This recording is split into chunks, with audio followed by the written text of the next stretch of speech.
শিক্ষিত না, অশিক্ষিত বলো আমার ছেলে দুর্নীতি, আমার ছেলেরে ধরে আনছে বাবা, আমার ছেলে দিয়া যাও বাবা। ছেলে কারাবন্দী, দিন কাটছে উদ্বেগ উৎকণ্ঠায়।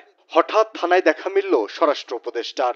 তাই তো বন্দি ছেলেকে ছাড়াতে উপদেষ্টার কাছে অসহায় মায়ের এমন আকুতি। ঘটনাটি রাজধানীর উত্তরা পশ্চিম থানায়। রাজধানীর আইন শৃঙ্খলা পরিস্থিতি স্বাভাবিক রাখতে নিয়মিত বিভিন্ন থানা পরিদর্শন করেন স্বরাষ্ট্র উপদেষ্টা।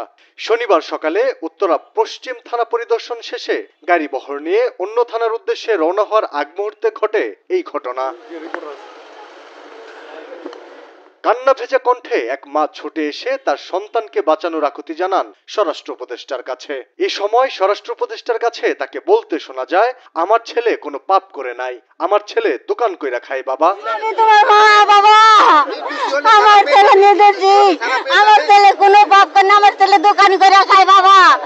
আমার ছেলে মনে করো শিক্ষিত না, অশিক্ষিত বলো আমার ছেলে দুর্নীতি, আমার ছেলেরে ধরে আনছে বাবা, আমার ছেলে দিয়া যাও বাবা। তুমি বাবা, তুমি আমার দয়া করো বাবা, বাবা বাবা দয়া করো বাবা, তুমি দয়া করো বাবা, বাবা আমি তোমার ধর্মের বাপ, তুমি আমার। স্বরাষ্ট্র উপদেষ্টা সে মায়ের কথা শুনে তাৎক্ষণিকভাবে পাশে থাকা এক পুলিশ কর্মকর্তাকে বলেন, যদি আটককৃত ব্যক্তি নির্দোষ হয় তাকে যেন ছেড়ে দেয়া হয়।